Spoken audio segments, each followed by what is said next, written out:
मोची।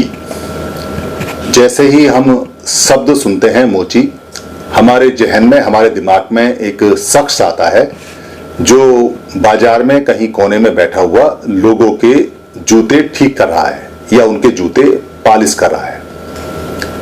अक्सर मोची का यही संस्कृत भाषा में मतलब है, मगर अगर आप पाली में मोची ढूंढेंगे तो आपको जमीन आसमान का अंतर इस शब्द के अर्थ में दिखाई देगा।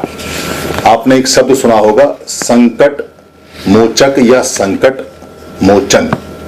यानी कि संकट मोचन जो कहते हैं, वो कहते हैं कि संकट में जो हमें बचाए, जो संकट से मुक्ति दिलाए, उसको संकट मोचक कहते हैं। और मोचन जो होता है वो बोलते हैं मुक्ति को, यानी कि जो मुक्ति दिलाए उसे मोचन बोलते हैं। और जो मुक्ति प्राप्त कर लेता है उसको बोलते हैं मोची। अब सवाल ये उठता है कि मुक्त किस चीज से हुए हैं?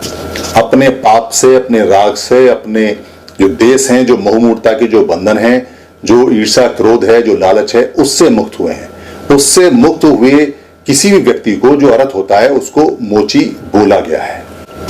यानी कि जो मुक्ति प्राप्त जिसकी हो गई, जिसके भव सागर कट गए, जिसके सारे पाप पुण्य यहीं पृथ्वी पे खत्म हो गए, जो भगवान बुद्ध का सबसे उच्चतम सावक और शिष्य रहा है, जिसको अरहत बोलते हैं, जो सबसे उत्तम पद का हकदार और मालिक रहा है, उसको बोलते हैं कि ये मोचित हो गया, ये मोची हो गया, अब वो मोची है। यानी कि जो मुक्त हो चुका है उसको पाली भाषा में मोची बोलते हैं। मोचेती का मतलब होता है मुक्त करता है, यानी मोचेती अगर शब्द कहीं है तो उसका मतलब मुक्त करता है। और मोचक और मोचन का मतलब है मुक्त करने वाला या छुड़ाने वाला। और मोचापन का मतलब है मुक्त करना। और मोच का मतलब कहीं कहीं ऐसा भी आता है जैसे मोच या मोख या मोक्त या मुक्ति, इसको केला कंदली भी कहीं कहीं बोलते हैं, क्योंकि जैसे केले के छिलके उससे मुक्त हो जाते हैं और फल प्राप्त होता है, वैसा ही इसका भी उपनाम एक पड़ा हुआ है, केला। तो ये जो संकट मोचक है और ये संकट मोचन है, ये दरअसल वही लोग हैं जो भगवान बुद्ध के सबसे परम शिष्य रहे और जिन्होंने बहुत ज्यादा मेहनत करके, बहुत ज्यादा पढ़ के अरहत पद को प्राप्त किया। और ये सारे अरहत भिक्खु रहे। अगर आपको कोई अरहत भिक्खु मिले और सामने अरहत भिक्खु जाए तो आप उसको कैसे कह सकते हैं कि वो मोची है, क्योंकि मोची जो होता है, जो मुक्त हो चुका हुआ होता है, उसको मोची बोलते हैं। और मोची बहुत सम्मानजनक शब्द है। संस्कृत भाषा में बाद में खास तौर से जो पाली के सबसे ऊंचे शब्द हैं, जो सबसे गौरव वाले शब्द हैं, उनकी क्योंकि शिक्षा चली गई और यहाँ से भगवान बुद्ध की जो शिक्षाएं वो चली गई, उनके सावक जो शिष्य संघ था वो चला गया, उनकी जो मूर्तियां थी वो तोड़ दी गई, खंडित कर दी गई, तो वो शब्द भी गाली बन गए। और वो शब्द आज तक भी उन लोगों के साथ चिपके हुए हैं जो लोग सबसे ज्यादा पढ़े लिखे और सबसे ज्यादा ऊंचे थे। मैंने बहुत सारे शब्द आपको बताए हैं, आप देखेंगे शब्दसार में तो आपको ताज्जुब होगा कि जो शब्द आज के समय के जो दबे कुचले लोग हैं उनकी गाली हैं, वो उस समय के सबसे ऊंचे और सम्मानीय शब्द रहे हैं। धन्यवाद। टीम 22 पर सभी वीडियो बुक कॉपीराइट फ्री हैं।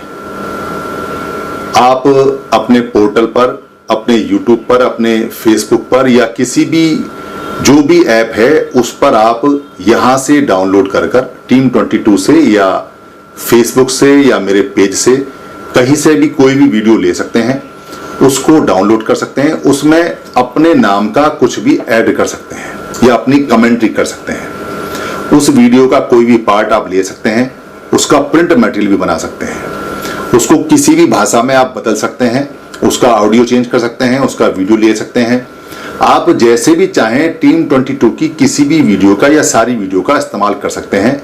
ये हमेशा कॉपीराइट फ्री थी और हमेशा कॉपीराइट फ्री रहेंगी। हमारा सिर्फ इतना काम होता है कि महापुरुषों की जो बातें हैं उन बातों को हम सरल भाषा में, आम भाषा में आप तक पहुंचा देते हैं।